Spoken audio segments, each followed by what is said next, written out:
तो मुझे बताइए, जम्मू कश्मीर को ये करप्शन फ्री नहीं, करप्शन का अड्डा बना चुके हैं। 5 अगस्त 2019 जो एलजी एडमिनिस्ट्रेशन है, जो हमारे लेफ्टिनेंट गवर्नर साहब हैं श्री मनोज सिन्हा जी, क्या वो बीजेपी के नहीं हैं? वो तो सांसद है, एमपी में सांसद रहे हैं बीजेपी के, रेल मंत्री रहे हैं बीजेपी के, उसके बाद जम्मू कश्मीर के अंदर आए हैं। तो बीजेपी इनका तो सब कुछ है, तो रविंद्र राणा कैसे कहता है कि जम्मू कश्मीर के अंदर बीजेपी का नहीं है? मुझे बताओ, आज की डेट में किसी गरीब को अगर किसी राशन कार्ड बनाने भी जाना हो, कहीं बीपीएल बनाने भी जाना हो, तब भी वहाँ पे 200 से 500 रुपया रिश्वत ली जाती है। डॉक्टर जो सरकारी बिठाए हुए हैं गाँव में या दूर दराज इलाकों में, वो तो नौकरी पे पहुंचते नहीं। गवर्नमेंट तनख्वाह उनको प्रॉपर देती है। पब्लिक के लिए जो काम करना वो आज़ाद उम्मीदवार उसको बोला जाता है जो किसी का गुलाम नहीं होता, और गुलाम जो हो गया वो किसी लोग का काम ही नहीं कर सकता।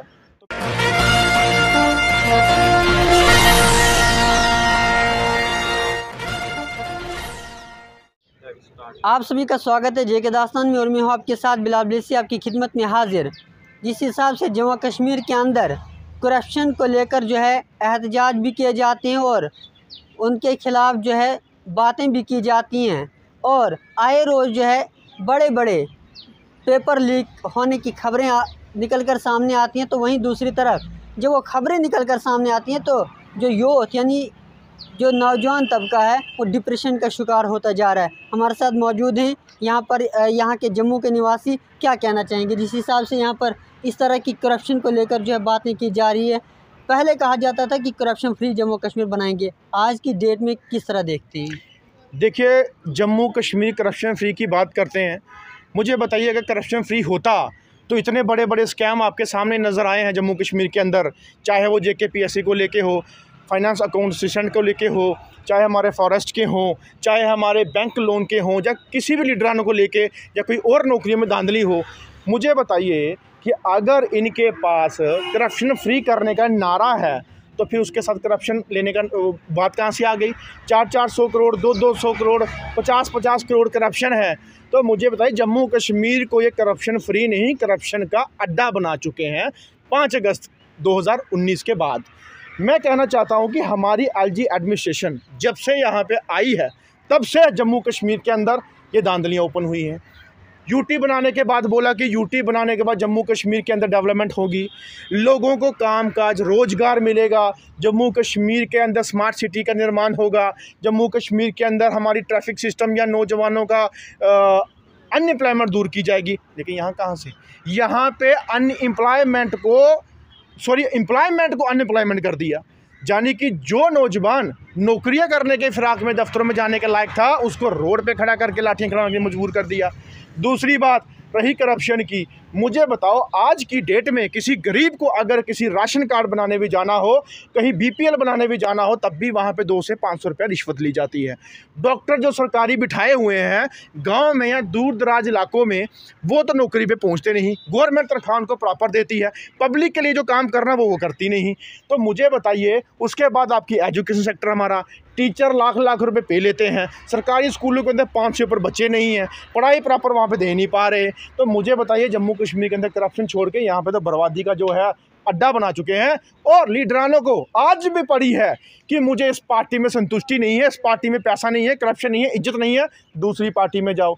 अबे दूसरी पार्टी से जाने से अच्छा कम से कम उन गरीब लोगों को, उन लोगों के साथ जाके काम करके दिखा दो कि वो लोग जो हैं आपके गुण गाएं, जहाँ आपको किसी पार्टी में जाने की ज़रूरत ना पड़े। कहते हैं ना, आज़ाद उम्मीदवार उसको बोला जाता है जो किसी का गुलाम नहीं होता, और गुलाम जो हो गया वो किसी लोग का काम ही नहीं कर सकता। तो मैं कहना चाहता हूं कि अगर आपने लोगों के काम कर दिए, आपको उनके घर पे वोट मांगने की ज़रूरत नहीं पड़ेगी, वोट खुद ब खुद आपके पास, आपकी झोली में आएंगे। लेकिन दूसरी तरफ भाजपा ये दावा कर रही है कि हम जो है जम्मू कश्मीर को बदलता हुआ जम्मू कश्मीर देख रहे हैं। आप किस तरह जो है बदलता हुआ जम्मू कश्मीर देख रहे हैं? हंसी आती है मुझे ये चीज़ बोलते हुए और आपके सुनते हुए कि बीजेपी बोलती है बदल तो दिया, उन्होंने बदल दिया। जम्मू कश्मीर को अखाड़ा बना दिया प्रोटेस्ट का, धरनों का, मारपीट का, अनएम्प्लॉयमेंट बढ़ाने का, यहाँ पे रोज़गार छीनने का, दिल्ली विजरों को मजबूर करने पे। हमारे यहाँ की जितनी भी डेवलपमेंट है उसको आप देख सकते हो कि जब कभी हमारी बारिश की जो टाइम आता है तो इनकी स्मार्ट सिटी जो है वो ओपन हो जाती है। अभी तो स्मार्ट सिटी है, लेकिन जब बारिश आएंगी तब यहाँ पे तभी नाले अपने आप मोहल्लों में बनते जाएंगे। स्मार्ट सिटी की बात करते हैं, रेड लाइटों की, रेड लाइटें आज भी हमारी कभी बंद, कभी ओपन, कभी कुछ। मुझे बताइए, जम्मू कश्मीर के अंदर लोगों से जितना पैसा था वो निकालने का काम किया बीजेपी ने, और जितना पैसा करप्शन के थ्रू, करप्शन खत्म करने की बात बीजेपी करती थी, लेकिन वही बीजेपी के टाइम पे आज करप्शन होती है। और क्या बोलते हैं कि हमारी सरकार नहीं है जम्मू कश्मीर के अंदर।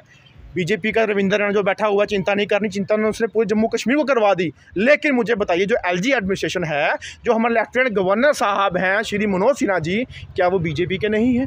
वो तो सांसद है, एमपी में सांसद रहे हैं बीजेपी के, रेल मंत्री रहे हैं बीजेपी के, उसके बाद जम्मू कश्मीर के अंदर हैं। तो बीजेपी इनका तो सब कुछ है। तो रविंदर रैना कैसे कहता है कि जम्मू कश्मीर के अंदर बीजेपी का नहीं है? जो कहते हैं वो होता है, जो करना चाहे वो होता है। इनके गुण कोई गाएगा तो वो इनके साथ साफ हो जाएगा, जो नहीं गाएगा उसके लिए ईडी, क्राइम ब्रांच, एनआईए और टीमें जो हैं सीबीआई जैसी वो बिठाई जाएंगी, चाहे वो बेचारा गरीब हो चाहे वो अमीर हो। तो मुझे बताइए, जनता की आवाज़ उठाने वाला बंदा इनको जो है वो गलत लगता है, जो जनता को निचोड़ने वाला हो वो इनके लिए अच्छा लगता है।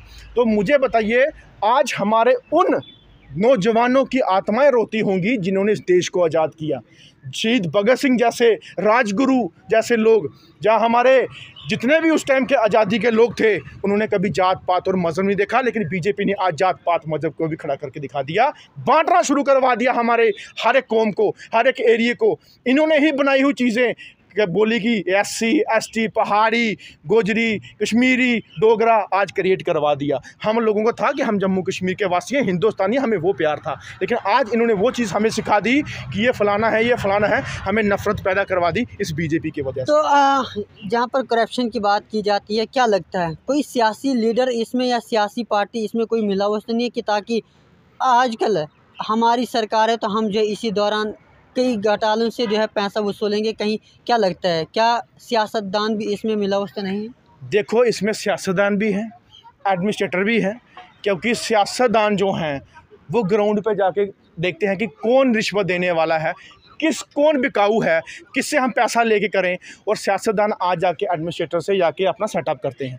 आप देख सकते हैं कि कुछ सियासतदानों के नाम भी आए थे, लेकिन सियासतदानों ने अपनी पावर की वजह से अपने नाम पीछे करवा दिए। कुछ एडमिनिस्ट्रेटर आए थे, पैसे देकर उनको नाम पीछे करवा दिए। आप पब्लिक को बेवकूफ़ बनाएंगे अपने आप को बचाने के लिए, तो उस तरीके से बना रहे हैं। मुझे बताइए, सीबीआई किनकी? बीजेपी की। एनआईए किसकी? बीजेपी की। ईडी किसकी? बीजेपी की। क्राइम ब्रांच किसकी? बीजेपी की। तो बीजेपी जो चाहे वो करवा सकती है। इसमें सियासी जो होंगे वो बीजेपी के ही मैक्सिमम इन्वॉल्व होंगे, और मुझे लगता नहीं है कोई और हावी है आज की डेट में जम्मू कश्मीर में कि कोई और ऐसे काम कर सकता है। लेकिन इनके जो कारनामे हैं इस तरीके से कि हमारा यूथ जहाँ हमारा फ्यूचर जो है वो इस तरीके से स्पॉइल हो रहा है जम्मू कश्मीर। आखिरी सवाल हम जानना चाहेंगे, और आखिरी सवाल पूछना चाहूँगा कि जिस हिसाब से जो एजेंसियाँ छापेमारी कर रही है, क्या एजेंसी खुद ब खुद ये काम कर रही है, इन्हें इस्तेमाल किया जा रहा है? देखिए, मुझे एक बात बताइए, 2019 के बाद ही शायद एजेंसियाँ इतनी एक्टिव हुई हैं। पहले क्या सोई थी एजेंसी? पहले इतनी एजेंसियाँ एक्टिव क्यों नहीं थी? इतनी धांधली हुई, इतना कुछ हुआ, अब इनको 2 साल में एक्टिव किया गया। पहले कहाँ थी एजेंसियाँ? और मुझे एक चीज़ बताइए, 2014 से पहले बीजेपी गरीब थी, आज कैसे अमीर बन गई? आज वो सबसे बड़ी हिंदुस्तान की अमीर पार्टी है बीजेपी। वो 2014 से पहले इतनी अमीर क्यों नहीं थी? उनके इतने बड़े बड़े दफ्तर क्यों नहीं थे? आज दफ्तर कैसे बड़े बड़े बन गए उनके? 2-3 साल में कैसे दफ्तर बन गए? लोगों का पैसा उठा के ऐसा किया हुआ है। दुख होता है मुझे देख के कि हमारे गरीबों का जो पैसा है वो आज तक उनके पास नहीं पहुँचा। रिफ्यूजी हूँ मैं, मुझे बताइए, हमारा पैसा था 2200 करोड़ रुपया रिफ्यूजी की जो पहली किस्त थी, आज तक वो पूरी नहीं करवा पाए। 10,000 कुछ फैमिलियां हैं आज भी अपने रिफ्यूजीज पैसा लेने के लिए दौड़ रहे हैं।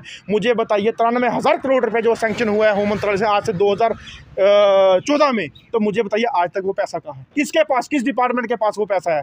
यही चीज़ देखने वाली है कि लोगों को प्रधानमंत्री आवास योजना का पैसा जो है वो आज तक कहाँ मिल रहा है। लोग बेचारे गरीब है, अपनी फाइलें लेके बैठे होते हैं बाहर, जब तक रिश्वत नहीं देंगे डिपार्टमेंट वालों को तब तक उनकी फाइल आगे नहीं जाएगी। मैं कहता हूँ इतनी धांधली है जम्मू कश्मीर के अंदर आज की डेट में। हिंदुस्तान की तो मैं बात नहीं करूँगा, जहाँ रहता हूँ पहले मैं उसकी बात करूँगा कि हमारी स्टेट को नज़र लग चुकी है जब से इन्होंने डिमोशन दिया, हमें स्टेट से यूटी बनाई। तो मैं कहता हूँ, पब्लिक को गुजारिश करना चाहता हूँ कि कब तक ऐसे लीडरानों के पीछे भागते रहोगे जिन्होंने आपकी स्टेट को यूटी बना दिया और आपके जम्मू कश्मीर को तबाही में डाल दिया। बस करो, बहुत हो गया, बहुत डाल दिया आपने उनको वोट। उनको चेंज करके जम्मू कश्मीर के अंदर एक ऐसे नौजवानों को खड़ा करो जो अपने जम्मू कश्मीर के हित के लिए, जम्मू कश्मीर के नौजवानों के लिए और अपने बुजुर्गों के लिए और माता बहनों के लिए जो सपोर्ट करने वाला। जी, बहुत बहुत शुक्रिया। तो जिस हिसाब से आप जानते हैं कि आने वाला वक्त जो है इलेक्शन का है, फैसला अब जो है आवाम करेगी किसको जो है किस हिसाब से किस कुर्सी पर बिठाना है वो आपके सामने आने वाले इलेक्शन तक आपकी राय जो है वो ली जाएगी। बाकी बन रहे हैं जे के दास्तान के साथ, बिलाल ब्लेसी जम्मू से।